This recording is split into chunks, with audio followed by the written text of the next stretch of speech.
പാക് സൈനിക മേധാവി അസിം മുനീർ ഇറാനിലേക്ക് US സമർപ്പിച്ച പുതിയ നിർദ്ദേശത്തിൽ ഇറാനുമായുള്ള ഭിന്നത പരിഹരിക്കുകയാണ് സന്ദർശന ലക്ഷ്യമെന്ന ഇസ്ന ന്യൂസ് ഏജൻസി റിപ്പോർട്ട് ചെയ്യുന്നു. പാക് ആഭ്യന്തരമന്ത്രി മുഹസിൻ നഖ്വിയും ചർച്ചയ്ക്കായി ഇറാനിൽ തുടരുകയാണ്. അതിനിടെ ഇറാൻ വിഷയത്തിൽ നെതന്യാഹുവുമായി US പ്രസിഡന്റ് ഡൊണാൾഡ് ട്രംപ് ഇടഞ്ഞു. ഇറാനെതിരെ പുനരാക്രമണം വൈകരുതെന്ന് നെതന്യാഹു നിർബന്ധം ചെലുത്തുന്നതാണ് ഭിന്നതയ്ക്ക് കാരണമെന്ന് CNN റിപ്പോർട്ട് ചെയ്യുന്നു. MCA നാസർ വിശദാംശങ്ങളുമായി ചേരുന്നുണ്ട്. നാസർ, പാകിസ്ഥാന്റെ മധ്യസ്ഥ ശ്രമം ഏത് തരത്തിൽ വിലപ്പോകും, പ്രത്യേകിച്ച് ഇസ്രായേലിന്റെ ഭാഗത്തുനിന്ന് കടുത്ത സമ്മർദ്ദം അമേരിക്കയ്ക്കുള്ള സാഹചര്യത്തിൽ?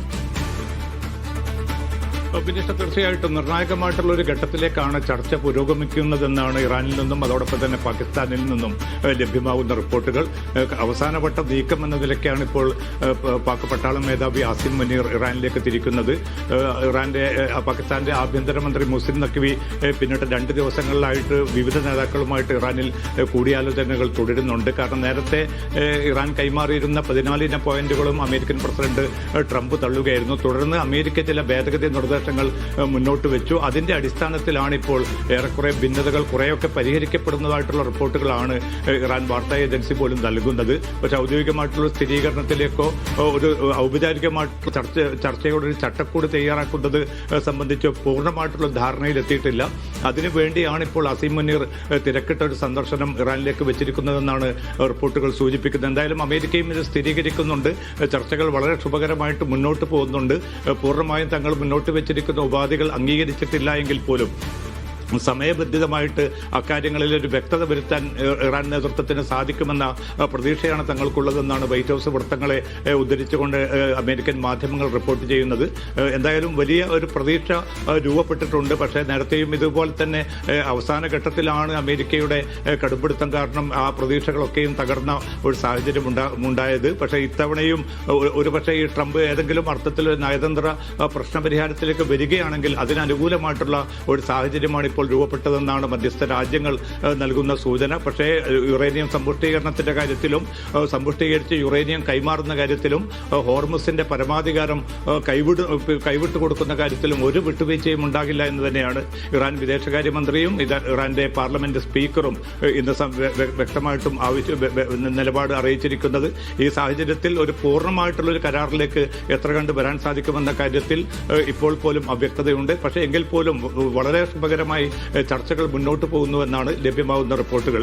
നാസർ, ഈ സമ്മർദ്ദ തന്ത്രങ്ങൾ അത് എത്രത്തോളം ഫലപ്രദമാകുമെന്നാണ് കരുതുന്നത്? കാരണം ഗൾഫ് രാജ്യങ്ങളുടെ ഭാഗത്തുനിന്ന് വലിയ രീതിയിലുള്ള സമ്മർദ്ദം നിലവിൽ അമേരിക്ക നേരിടുന്നുണ്ട്. ഒരു ഘട്ടത്തിൽ കഴിഞ്ഞ ദിവസം ഒരു സുപ്രധാനമായ യുദ്ധം നടക്കുമെന്ന് പറഞ്ഞ ഘട്ടത്തിൽ ആ യുദ്ധത്തിൽ നിന്ന് പിൻവാങ്ങേണ്ടി വന്നത് ഗൾഫ് രാജ്യങ്ങളുടെ സമ്മർദ്ദ ഫലമായിട്ടായിരുന്നു. ആ സമ്മർദ്ദം ഇപ്പോഴും ചെലുത്തുന്നുണ്ട് UAE അടക്കമുള്ള, ഖത്തർ അടക്കമുള്ള, കുവൈത്ത് അടക്കമുള്ള ഗൾഫ് രാജ്യങ്ങൾ. അപ്പോൾ ആ ഗൾഫ് രാജ്യങ്ങളുടെ സമ്മർദ്ദം മറികടന്ന് ഇസ്രായേലിന്റെ സമ്മർദ്ദം അത് മൈൻഡ് ചെയ്യാതെ അല്ലെങ്കിൽ അതിന് ശ്രദ്ധ കൊടുക്കാതെ അമേരിക്കയ്ക്ക് മുന്നോട്ട് പോകാനും കഴിയില്ല. ആകെ കൂടി ഒരു പ്രതിസന്ധി ഘട്ടത്തിലാണ് അമേരിക്ക നിലവിലുള്ളത്. ട്രംപ് ഇതിലൊരു എന്ത് തീരുമാനം കൈക്കൊള്ളും എന്നതിനെ ആശ്രയിച്ചിരിക്കും ഇനി മുന്നോട്ടുള്ള കാര്യങ്ങളല്ലേ? വിനീഷ, തീർച്ചയായിട്ടും. കാരണം ആഭ്യന്തര തലത്തിൽ അമേരിക്കൻ പ്രസിഡന്റ് നേരിടുന്ന സമ്മർദ്ദം വലിയ തോതിൽ തന്നെയുണ്ട്. കാരണം അദ്ദേഹത്തിന്റെ ജനപ്രീതി കുത്തനെ ഇടിഞ്ഞിരിക്കുന്ന ഒരു സാഹചര്യം. അതോടൊപ്പം തന്നെ ആഭ്യന്തര തലത്തിൽ എണ്ണവില ഉയർന്നിരിക്കുന്നത്, ജീവിത ചെലവും വലിയ തോതിൽ തന്നെ ഉയർത്തിയിട്ടുണ്ട്. അതോടൊപ്പം തന്നെയാണ് നാറ്റോ രാജ്യങ്ങളും അതോടൊപ്പം തന്നെ ഗൾഫ് രാജ്യങ്ങളും ഒക്കെ ഇനിയും ഒരു യുദ്ധം തുടരുന്നതിനെതിരായിട്ടുള്ള വളരെ കൃത്യമായിട്ടുള്ള നിലപാട് സ്വീകരിക്കുന്നു. അതിന്റെ അടിസ്ഥാനത്തിലാണ് ഇപ്പോൾ ചൊവ്വാഴ്ച താൻ നടത്താൻ തീരുമാനിച്ച ഇറാനെതിരായിട്ടുള്ള പുനരാക്രമണം അവസാന ഘട്ടത്തിൽ മാറ്റിവെച്ചതെന്ന് ട്രംപ് തന്നെ ഔദ്യോഗികമായിട്ട് സ്ഥിരീകരിച്ചിരുന്നു. UAEയും സൗദിയും ഖത്തറും ഈ 3 രാജ്യങ്ങളിലെ ഭരണാധികാരികൾ തന്നോട് ആവശ്യപ്പെട്ട പ്രകാരമാണ് ഈ ആക്രമണം താൻ നിർത്തിവെക്കാൻ പെന്റഗണിനോട് ആവശ്യപ്പെട്ടത് എന്നായിരുന്നു ട്രംപ് നൽകിയ വിശദീകരണം. ഇപ്പോഴും എല്ലാ ഗൾഫ് രാജ്യങ്ങളും അതേ നിലപാടിൽ തന്നെയാണുള്ളത്. ഇറാനുമായിട്ടുള്ള പ്രതിഷേധവും വിയോജിപ്പുകളും ഒക്കെയുണ്ട്. പക്ഷേ എങ്കിൽ പോലും ഈ നിലവിലുള്ള ഒരു സാഹചര്യത്തിൽ ഇനിയും ആക്രമണം തുടരുന്നത് വലിയ തോതിൽ തങ്ങളുടെ താല്പര്യങ്ങൾക്ക് തിരിച്ചടിയായി മാറും. തങ്ങളുടെ സുരക്ഷയ്ക്ക് അത് വലിയ ഭീഷണിയാവും. അതുകൊണ്ട് എത്രയും പെട്ടെന്ന് നയതന്ത്ര പ്രശ്നപരിഹാരത്തിലേക്ക് വരണമെന്ന് ഈ ഗൾഫ് രാജ്യങ്ങൾ ഒരുമിച്ച് ആവശ്യപ്പെടുന്നു. പക്ഷേ അതേസമയം തന്നെയാണ് ഇസ്രായേൽ ഇതിലുള്ള വലിയ അസന്തുഷ്ടി രേഖപ്പെടുത്തിയത്. ചൊവ്വാഴ്ച ആക്രമണം നടത്താനുള്ള എല്ലാ പദ്ധതിയും തയ്യാറായതായിരുന്നു. ഒടുവിൽ ട്രംപ് ഇടപെട്ടുകൊണ്ട് ഇത് തടഞ്ഞത് ഇസ്രായേൽ പ്രധാനമന്ത്രി നെതന്യാഹുവിനെ വലിയ തോതിൽ തന്നെ ക്ഷുഭിതനാക്കി എന്ന റിപ്പോർട്ടുകളാണ് ഇപ്പോൾ അമേരിക്കൻ മാധ്യമങ്ങൾ, CNN ഉൾപ്പെടെയുള്ള മാധ്യമങ്ങൾ പുറത്തുവിടുന്നത്. കഴിഞ്ഞ ദിവസം ട്രംപുമായി സംസാരിച്ച ഘട്ടത്തിൽ നെതന്യാഹു തന്റെ വിയോജിപ്പ് വളരെ ശക്തമായി തന്നെ അവതരിപ്പിച്ചുവെന്നും CNN ഉൾപ്പെടെയുള്ള വാർത്താ ചാനലുകൾ വ്യക്തമാക്കുന്നുണ്ട്. കാരണം എത്രയും പെട്ടെന്ന് ഇറാനെതിരെ ആക്രമണം പുനരാരംഭിക്കുകയും ഇറാന്റെ ബാലിസ്റ്റിക് മിസൈൽ പദ്ധതികളും ആണവ കേന്ദ്രങ്ങളും കൂടുതൽ ആക്രമിച്ച് നശിപ്പിക്കണം എന്ന ഒരു കടുത്ത നിലപാടിലാണ് ഇസ്രായേൽ പ്രധാനമന്ത്രി ഏർപ്പെട്ടിരിക്കുന്നത്. പക്ഷേ ഇത് ഒരു നിലയ്ക്കും അംഗീകരിക്കാനാവില്ല. കുറെ കൂടി സാവകാശം ഇറാന് നൽകിക്കൊണ്ട് നയതന്ത്ര പ്രശ്ന പരിഹാരത്തിലേക്ക് കൊണ്ടുവരികയാണ് വേണ്ടത്. പിന്നെ ഇസ്രായേലിന്റെ മാത്രം താല്പര്യമില്ല, മേഖലയിലെ മറ്റു രാജ്യങ്ങളുടെ താല്പര്യങ്ങൾ കൂടി തനിക്ക് പരിഗണിക്കേണ്ടതുണ്ട് എന്ന് ട്രംപ് വളരെ ക്ഷുഭിതനായി തന്നെ നെതന്യാഹുവിനെ അറിയിച്ചതായിട്ടുള്ള റിപ്പോർട്ടുകളും അത് പൂർണ്ണമായിട്ടും സ്ഥിരീകരിച്ചിട്ടില്ല എങ്കിൽ പോലും അത് സംബന്ധിച്ച റിപ്പോർട്ടുകൾ കൂടി പുറത്തു വരുന്നുണ്ട്. അതിന്റെ അടിസ്ഥാനത്തിലാണ് ഹോർമുസ് കടലിടുക്ക് തുറക്കുന്നതോ അല്ലെങ്കിൽ ഇറാനുമായിട്ടൊരു കരാർ എത്തുന്നതിനൊരു സമയപരിധി താൻ നിശ്ചയിച്ചിട്ടില്ല. അത് എത്ര സമയമെടുത്തിട്ടാണെങ്കിലും അത് നടന്നാൽ മതി എന്നൊരു പ്രതികരണം ഇന്നലെ ട്രംപിന്റെ ഭാഗത്തുനിന്നുണ്ടായിരിക്കുന്നത്. അതാണ് ഇപ്പോൾ മധ്യസ്ഥ രാജ്യങ്ങൾക്ക് ചർച്ചയ്ക്ക് കുറെ കൂടി ആവേഗം പകർന്നിരിക്കുന്നതും. എത്രയും പെട്ടെന്ന് തന്നെ ഇരു രാജ്യങ്ങൾക്കും ഇടയിൽ ഒരു ഔപചാരിക ചർച്ചയ്ക്കുള്ളൊരു പാതയൊരുക്കാൻ, ഒരു ചട്ടക്കൂട് രൂപം നൽകാൻ സാധിക്കുമെന്നതിന്റെ പ്രതീക്ഷ ഇപ്പോൾ മധ്യസ്ഥ രാജ്യങ്ങൾ പങ്കുവെക്കുന്നതും. എന്തായാലും ഗൾഫ് രാജ്യങ്ങൾ ഈ ആക്രമണത്തെ പൂർണ്ണമായിട്ടും നിരാകരിക്കുക മാത്രമല്ല, അത്തരം ആക്രമണത്തിൽ നിന്ന് അമേരിക്ക പിന്തിരിയണമെന്ന് തന്നെ ഈ രാജ്യങ്ങൾ ഔദ്യോഗികമായി തന്നെ ട്രംപിനെ അറിയിച്ചിട്ടുണ്ട് എന്നാണ് റിപ്പോർട്ടുകൾ വ്യക്തമാക്കുന്നതും. ബിനീഷ, നിലവിൽ ഇറാന്റെ നിലപാട് എന്താണ് ഇക്കാര്യത്തിൽ?